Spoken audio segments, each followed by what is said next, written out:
Good morning, Bitcoiners. Welcome to Bitcoin for Mere Mortals channel. We're going to talk about Bitcoin, crypto assets, technology, and the future. Bitcoin for Mere Mortals is a book available at Amazon, and I will give it to you for free if you retweet this video, comment below, and tell all your friends about this channel. Thank you very much for following me. And this is no financial advice. This is education and entertainment. And Bitcoin is. Yesterday we managed to break the $39,000 price, and now it's a little bit low, but still good price, 38,400. So I think I have great news for today, by the way.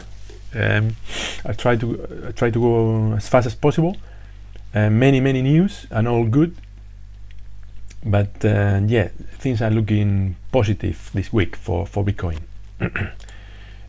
Fear is we're in fear now, but we are not in extreme fear like yesterday, so this is good. The market is already realizing that there's nothing to fear apart from fiat. Excuse me. The biggest news of the day is that India is about to introduce Bitcoin, to legalize Bitcoin and crypto assets, and also they're going to create their own CBDC, the digital rupee, and they will tax all these assets at 30% rate. Okay, this is great news. Don't listen to the naysayers. Why this is good? Well, several things. First, and the tax at 30% might seem a little bit steep. I agree with that. It's a bit high, but that doesn't matter. The important point to see here is that when you tax an asset, you make it legal forever. Why is tobacco or alcohol still legal in most countries?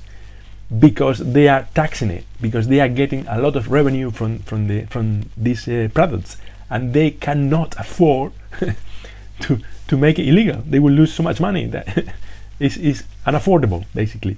So once you tax something, that asset stays there forever. That means that in India, Bitcoin will be legal forever. The amount of tax is relative. It might go down, it might go up. It doesn't matter, because if you are a Bitcoiner, if you are a true Bitcoiner, you buy and you never sell, and you only pay tax. Remember, you only pay tax when you sell. So if you don't sell, you don't care. Doesn't matter if it's 30%, 40%, 50%. Doesn't matter. I'm not gonna sell my Bitcoin. I don't give a shit about how much tax do I have to pay when I sell if I never sell. And like I told you, be a hodler and never sell. And the CBDC, people don't like CBDCs. I don't like CBDCs. I hate CBDCs. I think the disgusting is a tool for the government to spy on citizens, and I will never use the euro, the digital euro. But having said that, CBDC is a Trojan horse behind when a country legalizes CBDC. It means that it's legalizing Bitcoin, is legalizing every single crypto, because they are all the same. They are blockchain-based money. This is not true in China. China is different. Okay. For example, in Venezuela, they legalize their own currency, the governmental currency. I'm not sure if that it can be considered CBDC or not, but yeah, they try to legalize, or they did legalize the petro, a government cryptocurrency. That failed completely. Nobody's using that. But because they legalized the petro, now every cryptocurrency is legal in Venezuela, including Bitcoin, including Ethereum, all that. So people are now using legally, freely, with no legal problems, every cryptocurrency that they want, and this is great. This is great for Bitcoin and for the country. So this is good. So even though you might think, 30% is too much, and they are releasing the digital rupee, these two things are actually a good thing. So, and let's let's not forget that India has got 1,300 million people, and that's not El Salvador. That is a huge country. It's the second biggest country in the world after China, and they are eager, and it's a democracy, by the way, and they are eager to adopt cryptocurrencies, and especially Bitcoin. So there you go, very, very good news. And also in the same line, Russia, the Kremlin estimates that there are $200 billion in crypto already in the country. So great news from Russia as well. What else? Of course, MicroStrategy. MicroStrategy again, he has done it again. He bought 660 Bitcoin. Now they have 125,000 Bitcoins, and they spend 25 million, and the average price at which they acquire these Bitcoins is $30,000 each. So there you go. This is very good news for Bitcoin and from MicroStrategy. We love it. A blockchain company from Turkey is going to open. It's called Bitsy. It's going to open regional crypto exchanges in Spain and in Brazil.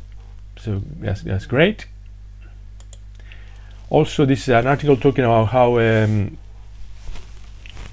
Puerto Rico should follow the adoption of El Salvador, and they should join the train with Bitcoin and adopting Bitcoin as legal tender. And they probably will eventually. I think they probably will. Also, Ukraine is becoming a hub. Ukraine has been in the news, unfortunately, for the possible military intervention from Russia. Excuse me. But Bitcoin has been working for years. I mean, Ukraine has been working for years in making Bitcoin a financial asset and trying to solve all the economic problems that they have since they left the Soviet Union, basically. They're trying to solve the pension crisis. They're trying to pay salaries in Bitcoin. The government is trying to adopt Bitcoin and educate people about Bitcoin, and knowing that Bitcoin is a solid asset that is very important for a country like Ukraine with a weak currency and with a lot of political and military problems, uncertainty. That's the words I was looking for. So yeah, Ukraine is becoming a hub for Bitcoin, and many countries in the area are watching closely to imitate, to see what they're doing, to see that it is working, and they probably gonna do the same thing. Bitcoin is not legal tender yet in the Ukraine, but it might will be soon. And the only problem here is the military intervention, possible military intervention from Russia. Let's hope it doesn't happen, because this could slow down this process, and it could be really bad for the people of Ukraine. And yeah, there you go. Okay. Also in Afghanistan, people are using Bitcoin and cryptocurrencies to avoid starvation, because they don't have banks anymore. They have US sanctions, and they have the Taliban. And to avoid all this garbage, they are using Bitcoin because they know it's peer-to-peer. All you need is a phone, and you can use it for transactions, to buy food, to pay for things, to borrow money, and all that. So this is very good news for the people in Afghanistan. And this is a tweet from Bukele to the IMF, saying that he angrily rejects the call to drop Bitcoin use. There you go. He's being very polite this time. I was a little bit disappointed, to be honest. I like when he is rude. Okay, here's an NFL player, Drew Brees, no idea who he is, but he's gonna get his part of his salary in Bitcoin. No wonder. And also a football player in Mexico, Stephanie, is gonna be he's been bought basically in Bitcoin. So Mexico is looking good. Mexico is a country that is pushing for Bitcoin adoption as well. What else we got? Oh yes, fiat money is going down like this. The US debt is already $30 trillion. That's 128% of the GDP. So this is the dollar, the strongest fiat currency in the world, is basically garbage. When you see things like that in places like Venezuela, but you don't expect to see this in the richest country in the world, right? And this is because fiat money doesn't work. So the only solution for this is Bitcoin. What else? Max Kaiser. We like Max Kaiser. He's very adamant about Bitcoin, and he's not very diplomatic at all. He's saying now that every country in the world will eventually make Bitcoin legal tender. The only difference will be at what price. So there you go.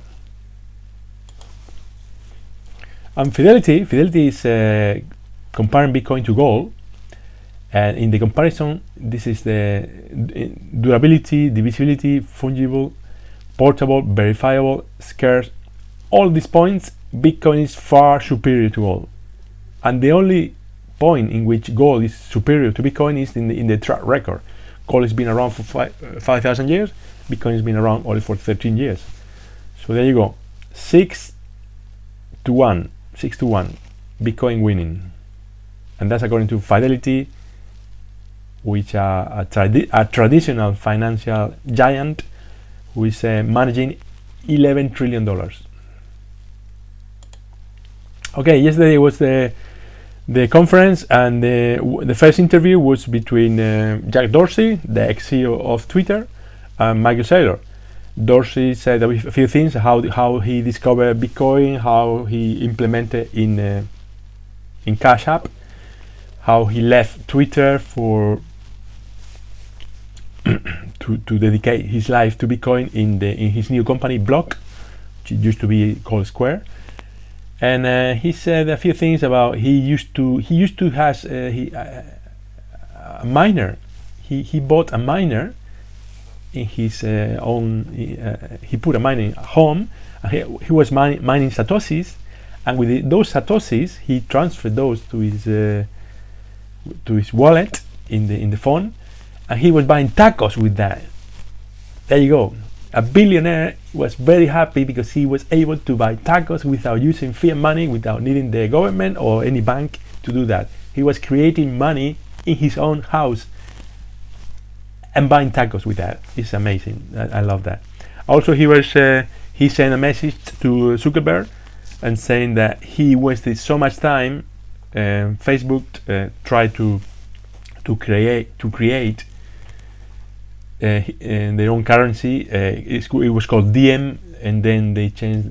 No, it was called Libra, and then it was changed to that Diem. But it failed. It has failed. Last week they gave back on the project, and they say no more. They sold it to somebody, and he said, had Zuckerberg dedicated his time to Bitcoin, now they will be in a much better position than wasting this time with a rubbish project like creating a stable coin like Diem. So there you go. He's right. Jack Dorsey is right, and let's hope that Zuckerberg learns the lesson. All these things about the metaverse, the NFTs, smart contract is all very good, and that's all great. But Bitcoin is the base layer, is the money behind all that. If Bitcoin doesn't succeed, none of that, all that will fail. So you need a proper foundation. And the foundation is Bitcoin. let's hope some people will understand this eventually. Okay, and this is very important for people that are trading with Bitcoin, saying, "Oh no, I buy and sell, and yeah, I'm clever. I'm more clever than the market. I can smart out the markets and all that." This is from Greg Foss. If you bought one Bitcoin in 2014 for $768 and you didn't do anything else, you just hodl it, now you will have $38,000. That's it. Nothing. You don't need to do anything else. That's it. But if you started buying and selling that Bitcoin, if you miss, just by missing 7 days, your profit would have dropped from 36,000 to 9,000. There you go. Only by missing 7 days. If you miss the best 14 days, your profit would be only $3,000, and then just by missing 1 month, you will have almost no profit at all. So there you go. Don't try to be smarter than the market. Don't try to be clever. Don't trade. Just buy and sit on your hands. Don't do anything else, because when Bitcoin goes up, it goes up like exponentially. In a few days, it can go up 50%, 100%. If you miss those days, you're missing the big profit. So that's very important. Don't trade. And this is inflation for you. Toblerone used to be one triangle and then one gap, and now it's one triangle and two gaps. This is a shrinkflation, and this is here to stay. When they change the mold, when they change the pattern, they are not going to change in a rush. Eventually it will be one triangle and no and everything else will be a gap. That's inflation for you. And this is inflation as well. Inflation is this guy here trying to break the columns, and the no coiners, the people with no Bitcoin, are here. They don't worry. Oh, I don't have Bitcoin, but I don't worry because I am in a nice restaurant having my lunch. But what do you think is going to happen when this guy finishes his job? When the inflation keeps knocking away the columns. There you go. So be careful. Don't be a no-coiner. Be a Bitcoiner. It's a bit dangerous being a no-coiner nowadays. Thank you very much for watching. Remember to press the notification bell, comment, retweet this video, and I will see you tomorrow. Thank you very much. Bye bye now.